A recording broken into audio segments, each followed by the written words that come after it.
Hello everyone, नमस्ते। I hope आप सब बहुत अच्छे हैं and welcome to my channel. So यहाँ पे हम स्टार्ट कर रहे हैं बीएड के कुछ detailing parts. That is BEd के बारे में हम डिटेल नॉलेज लेंगे, प्लस सीटीईटी, ओटीईटी, ओएवीएस जितने भी क्वेश्चंस हैं प्रीवियस ईयर्स के हम सारे प्रैक्टिस करने वाले हैं। सो स्टार्ट करते हैं। आज का कंसेप्ट है दैट इज़ सीटीईटी के रिलेटेड जो भी क्वेश्चंस हैं उसको हम स्टार्ट कर रहे हैं। That is CTET 2019 July session. So जुलाई के कुछ सीडीपी के क्वेश्चंस हम लोग स्टार्ट कर रहे हैं। So first number 1 question, gender is a और एन डैश। क्या है gender? Economic concept, biological determinant, psychological entity और सोशल कंस्ट्रक्ट।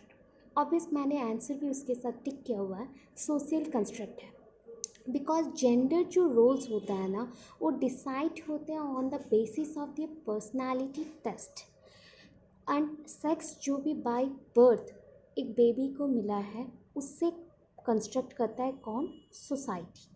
सो सोसाइटी उसके पर्सनल बेबी के पर्सनल जो भी बिहेवियर्स हैं, पर्सनालिटीज़ हैं, एबिलिटीज़ हैं, उसके अकॉर्डिंग जो भी रोल्स उसे असाइन करते हैं उसके अकॉर्डिंग इसको हम बोल सकते हैं gender is A social construct.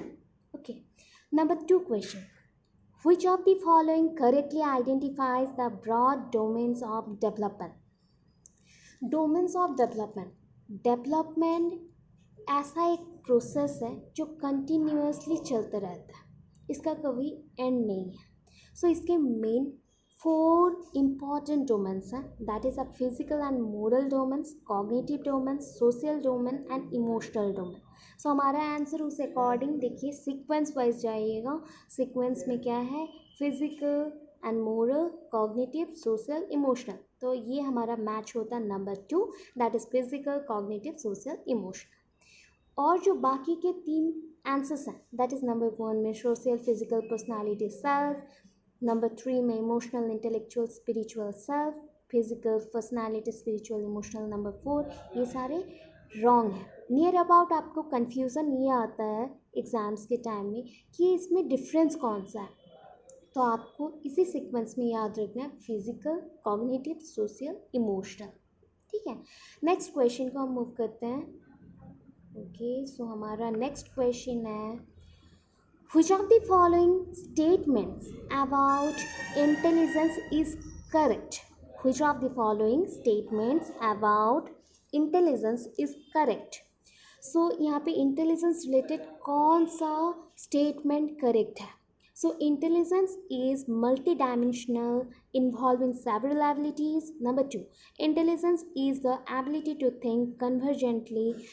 Number 3, intelligence is a relatively permanent change in behavior as a result of experiences. Number 4, intelligence is hereditary trait that involves mental activities such as memory and reasoning.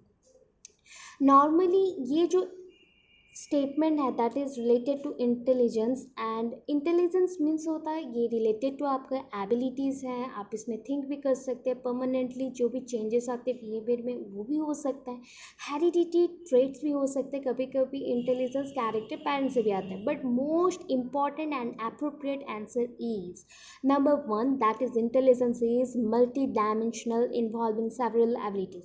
सारे answer को, सारी dimensions को एक साथ जो answer में मिले उसी को टिक करिएगा, that is intelligence is multi dimensional involving several abilities. And इसे एक्सप्लेन किसने किया था? Gardner, multidimensional theory. Gardner के मल्टी डायमेंशनल थ्योरी में ये एक्सप्लेन किया गया है।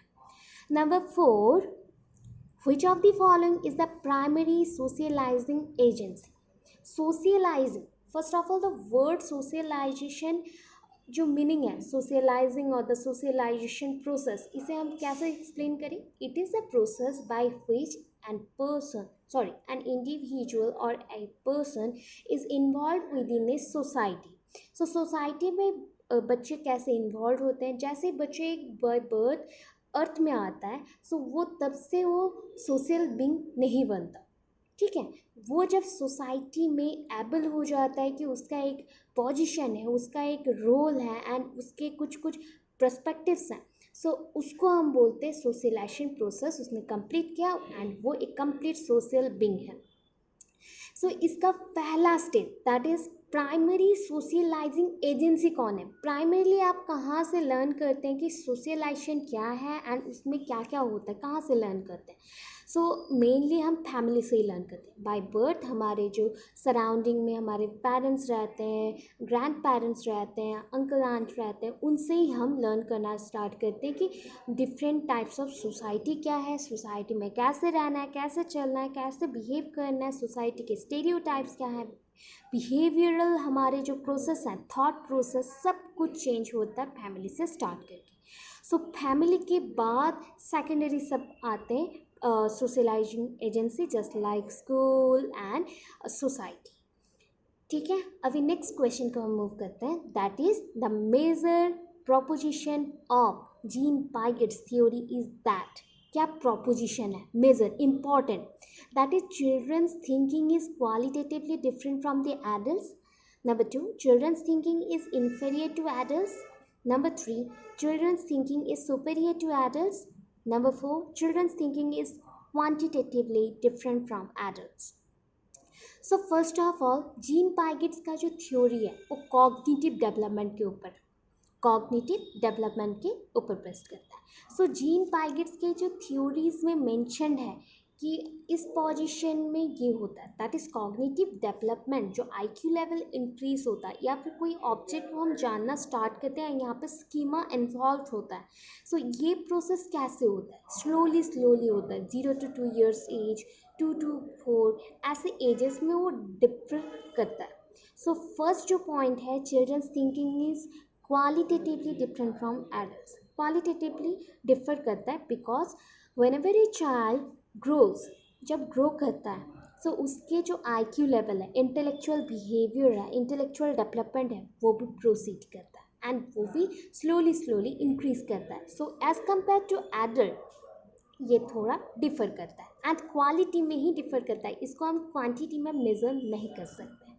So next question, number 6 question, which of the following characterizes the child in the pre-operational stage?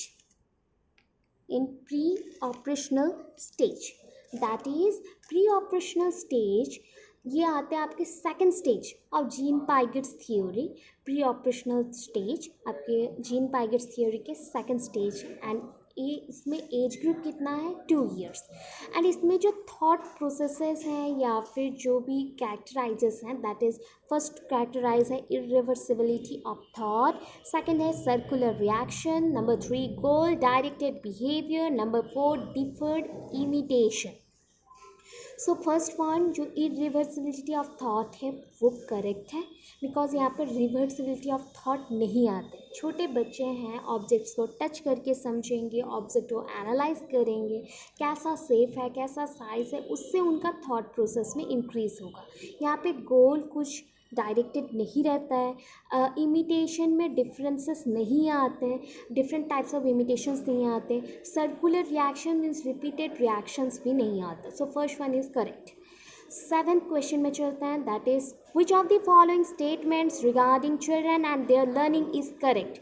कौन सा लर्निंग बिहेवियर बच्चों के लिए करेक्ट है, देखिए कौन सा स्टेटमेंट। सो फर्स्ट स्टेटमेंट है children have to be rewarded and punished to make them motivated for learning.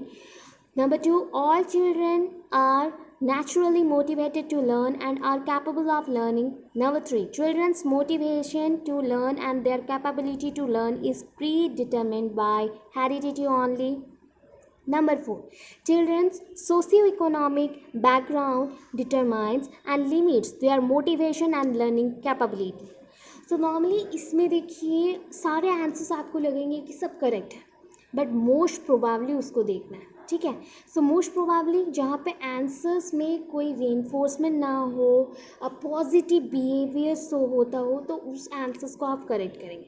That is देखिए number 2, all childrens are naturally motivated. कब बच्चे एक्टिव लर्नर्स बनते हैं? जब वो नेचुरली मोटिवेटेड हो जाता है एंड उनका जो कैपेबिलिटीज़ है वो इंक्रीज़ होता है एंड वो day by day learning process में इन्वॉल्व होते हैं एंड उनका कैपेबल ऑफ लर्निंग इंक्रीज़ होता है। ये होता है आंसर 7 का 2। नंबर 8 क्वेश्चन में चलता है, that is in progressive education in progressive education children are seen as dash progressive education। first of all progressive means क्या है? जो मूव करता है, प्रोग्रेस करता है, means day by day same status में नहीं रहेगा, इंक्रीज करेगा उसका स्टेटस, उसका लेवल। अगर ग्राफ प्लॉट करेंगे तो ये हाईली इंक्रीज होगा, मीन्स डे बाय डे वो इम्प्रूव करता है। एक छोटे बच्चों को अगर आप पढ़ाते हैं, आज आपने कुछ लर्न करवाया, नेक्स्ट डे और थोड़ा इंक्रीज करेगा, उसका लर्निंग कैपेसिटी इंक्रीज करेगा, मोटिवेटेड होगा, और थोड़ा इम्प्रूव हुआ, और थोड़ा इम्प्रूव हुआ। That is called progressive education. And progressive education traditional style of teaching है, ट्रेडिशनल स्टाइल ऑफ टीचिंग है, जहाँ पे बच्चों को एक्टिव एक्सप्लोरर बताया जाता था एंड जो टीचर्स थे वो सपोर्ट और गाइड के लिए रहते थे। So in progressive education children are seen as active explore और active explorer, better is active explorer. Number 9 को चलता है अभी, according to Lev वाइगोट्स्की learning is dash. तो यहाँ पे 4 अगेन पॉइंट्स हैं, that is number 1 A conditioned activity, number 2 A social activity, number 3 an individual activity, number 4 A passively activity. Passively नहीं हो सकता है, लर्निंग कभी पैसिव नहीं होता है, एक्टिव होता है। कंडीशन नहीं कर सकते, दैट मीन्स हाँ लर्निंग प्रोसेस कंडीशन है। थॉर्नडाइक का जो ऑपरेशनल बिहेवियर है that means trial and error method, ये आपका सोशल नहीं है, कंडीशनड है। इंडिविजुअल एक्टिविटी भी नहीं है। सो सोशल एक्टिविटी मैंने क्यों टिक मारा? बिकॉज लेव वाइगोट्स्की सोशल कंस्ट्रक्टिविस्ट है। सो सोशल कंस्ट्रक्टिविस्ट के अकॉर्डिंग, उनके जो सोशल कंस्ट्रक्टिविस्ट थ्योरीज हैं, सो उसके अकॉर्डिंग होते हैं बच्चे या एक चाइल्ड, छोटा बच्चा कब सोसाइटी के साथ एक्टिवली इंटरेक्ट करता है, जब उसे समझ आता है कि सोसाइटी में रहने का मतलब क्या है, मीनिंग क्या है। एंड सोसाइटी में जब वो इन्वॉल्व हो जाता है, इंटरेक्ट करता है, तो लर्निंग भी खुद से हो जाता है। बिकॉज आप जब 10 लोगों से मिलते हैं तो 10 बातें जानते हैं एंड उसके ट्रुथ क्या है उसके पीछे एंड उसके पीछे का नॉलेज क्या है, उसको जानने के लिए आप एक्टिविटीज़ परफॉर्म करते हैं, that is called learning. So a social activity, learning is a social activity according to Lev Vygotsky. Number 10 according to Jean Piaget children क्या है? So number 1 can be taught to behave and learn in specific manner using principles of rewards and punishment,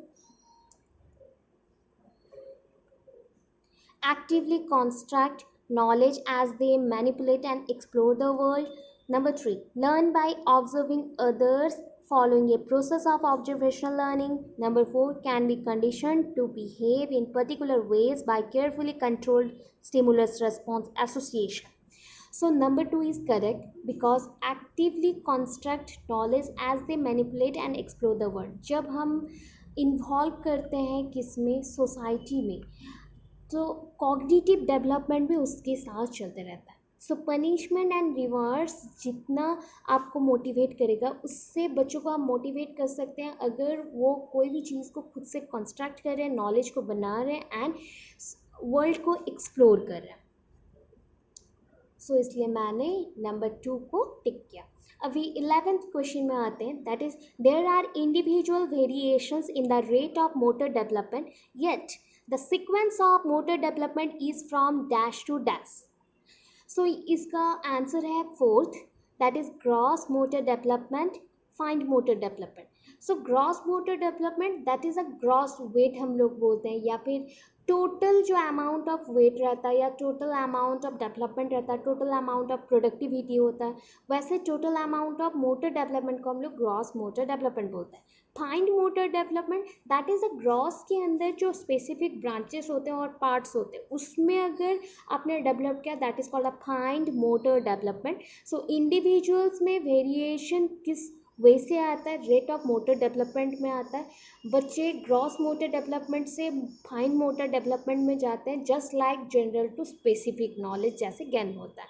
just concrete abstraction to concrete behaviour. So abstractions means total overall आपको कुछ कुछ brief knowledge मिला. जब concrete होता है तो specific point पे जाके आप नॉलेज को गेन करता है. So gross motor development to fine motor development. So 11th हो गया. अब 12th को मूव करते हैं. That is the period that initiates the transition to adulthood is dash. यहाँ पे पीरियड ऑफ ट्रांजिशन बताइए. ट्रांजिशन. सो ट्रांजिशन कहाँ से कहाँ होता है? चाइल्डहुड से एडल्टहुड. क्वेश्चन को समझना है, चाइल्डहुड से एडल्टहुड. सो उस बीच में जो सिचुएशन है ना या पीरियड है that is called adolescence period. That is called adolescence period. So 12 का नंबर 2. दैन 13 में आते हैं. In an elementary classroom it is important to dash the experiences that a child bring with her.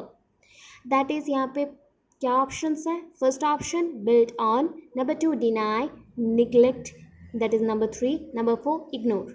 So elementary classroom that is elementary classroom जहाँ पे बच्चे बहुत freely explore करते हैं कोई भी चीज़ को गेन करते हैं, कोई भी चीज़ को टच करके ऑब्जेक्ट्स को ऑब्जर्व करके ऐसा.